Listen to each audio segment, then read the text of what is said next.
Hello and welcome back to our CAD clip lesson on reference planes in our Revit structure lessons, and I'm just going to start from blank again and start up a new project here. Blank project from our default template. And we've just covered levels and grids, and now we're talking about our third datum object of the day, which is reference planes. And if we go to basics, we've got grids, we've got our levels, which we can't draw in a plan view, and we've got reference planes, and reference planes are used extensively when we do family creation, but equally as usable here in our regular day-to-day modeling. And a reference plane is very much like a grid line, except for it doesn't have a grid bubble on it. It looks a little bit different, but the behavior and the purpose of it is very much the same. And what you use a reference plane for is where you need a 3D kind of datum construction line where you don't really want to create a grid line for the object. It doesn't warrant having a grid line, but you do need to have some sort of construction datum point. So that's when we use reference planes. So we can use them off and on all over the place. We can also name a reference plane. And I'm going to use the slab tool here with reference planes, and don't worry too much, we're going to come back and do some separate lessons on slabs, but I'm just going to start off by drawing some reference planes. I'm going to pick my reference plane tool. I can either again use existing geometry, or I can scribe a line, and I can also provide an offset in there if I want to trace around something else. Okay, but I'm going to just draw a reference line in here now. I'm on level 2. Okay, it doesn't matter, let's even do it from level 1. Reference plane. I'm going to draw a reference plane here like that, and then I'm going to maybe draw another reference plane over there, draw another reference plane here, draw a reference plane there. Okay, now I'm going to draw some more smaller reference planes inside of here just by picking. Okay, now anytime you want, you can pick on a reference plane, you can go into the properties and you can give it a name here, like, edge of, north slab or whatever you want. So you can name it, okay? If you click on that, it'll give you the name. If you click on this one, it won't give you a name, okay? The other thing is, notice it's got that same whole 2D, 3D thing depending on what level you're on. Follows all those same principles. The same thing, you can click on this as you can with a grid line or a level, and right click and say hide in current view, and then you won't see that, and then if you go to here you will see that. So same exact, notice you hover over it, click on it, right click, hide or show. So hide or show the object in the view is typical for levels and reference planes and grid lines. Now I'm going to just use my slab tool to leverage off of this. I'm going to introduce you to the slab tool, and I go into sketch mode right away. We'll talk about this later, and I'm going to use line work, and I'm going to use my pick option. And what I'm going to do is I'm going to pick on here, and I'm going to lock it to that reference plane. I'm going to pick this reference plane, lock it. Pick this reference plane, lock it. Pick this reference plane and lock it. Now I'm going to use my trim command, which is like a fillet. Trim, trim, trim, trim, trim, trim, trim, trim. Has to be a closed polygon, and finish the sketch. Now I have a slab, escape, and it gives me my direction, etc. And we'll talk about that when we get to slabs. Go to my 3D view, and there's my slab. Go to my shaded view. There's a slab that I've drawn. Back to my level 2. Now watch what happens when I go to my elevational views. Okay, there's those reference planes. Again, they show up in elevation as they do in plan, and notice that they extend from below the lowest level to a point above the upper level. Now watch what happens. Just as an example, I'll ignore that slab. I'm going to draw another level in here. I'm going to draw a level way up over here. Okay, level 3 at 38 feet. Now I'm going to go back to my level 1, okay, and I'm going to draw another reference plane over here, hit escape, and now look from my south view.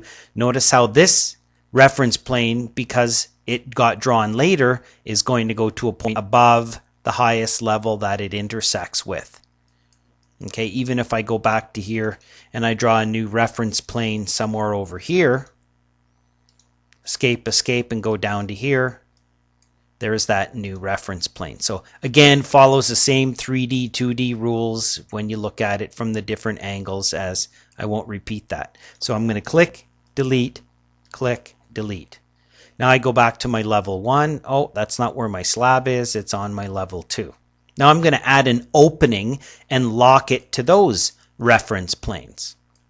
Okay, so I'm going to go to my modeling tab.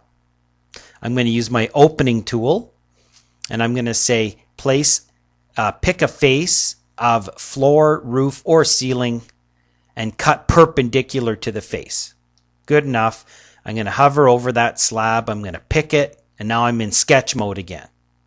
Okay, well, as I do this, what I'm going to do is use my rectangle command of the line work, and I'm going to simply pick a point here and drag up and pick a point there.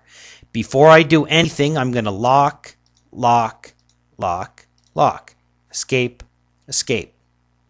Now I can finish the sketch. It has to be closed polygon, and I'm done. Go back to my 3D view, and there's the hole in the slab, the opening that I've made. Now the nice thing is, because I've locked it to my reference planes, okay, I can go back to my level 2, and I might go in, and I can do this in a couple of ways, but I can add a dimension from this reference plane to here, up to here, and then place, hit escape. Now I can click on this reference plane, and I can take this number and make that be, 15 feet, and it'll move, and because the opening is locked to that reference plane, then it's going to adapt. Likewise, okay, I can do another dimension. I don't have to do it with dimensions. I can just simply pick this reference plane and move it. And because they're tied, now if you're trying to get the reference plane and you can't remember, tab, tab, tab, look, I'm toggling. There's the reference plane, there's the opening, and there's the slab. And if you read down here in your status line, watch, floor, floor, reference plane, opening, floor, opening, cut, floor 3-inch, reference plane. Click on that reference plane, maybe drag that down a bit. Same thing here, tab, tab, click, grab that, drag it down, click out. So I can either grab my reference planes and move them around, or I can drive it from my parametric dimensions. Don't we love Revit? Click and escape. We'll learn more about dimensions later. Okay, if I click on this dimension and lock it, and I try to move this, it's going to give me, oh, I thought it would give me a problem. Something unforeseen going on there. Oh, that's because that dimension isn't tied to that. I see. Okay, so now the thing is, I can click on this reference plane, change this number to be 25 feet, and it moves it. Okay, I can click on this dimension and make that 10 feet, and it moves it. And of course, it would move it all in 3D and everything else quite nicely.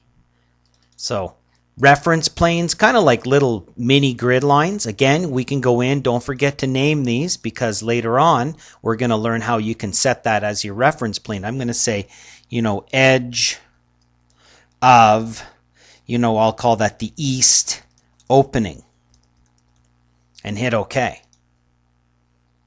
Or that would be north. Okay, I need to fix that. Grab the wrong one. North. N-O-R-T-H for north. Up here in the north, and click out. Okay. Now the nice thing is, I can go to reference work plane. Okay, and I can pick on here, and I can set myself, because I've named those to be edge of north opening. Hit OK, and it's going to say, okay, well, what view do you want to look at? I'll do it from the 3D view. And then if I turn my plane on, now I can draw, and I can use that as a construction plane, and we'll see that later on. And that was easily done because I named the reference plane. If you want to set your reference plane, the only ones that are going to show up in here are the named ones. The level lines will be available, okay? And I'm getting a little bit ahead of myself on that. The thing is, if you want to use it as a construction plane, give it a name. These guys don't have a name yet. This one doesn't have a name. Okay, this one got a name? So edge of slab, that one I can use as a construction plane later. Okay, the main thing is anytime you want to create a construction plane that you want to be able to drive the model, use the reference plane tool to draw that reference plane and then name it, and then you can dimension to it and draw your objects. Now if I click on that opening and say edit, we'll come back to openings.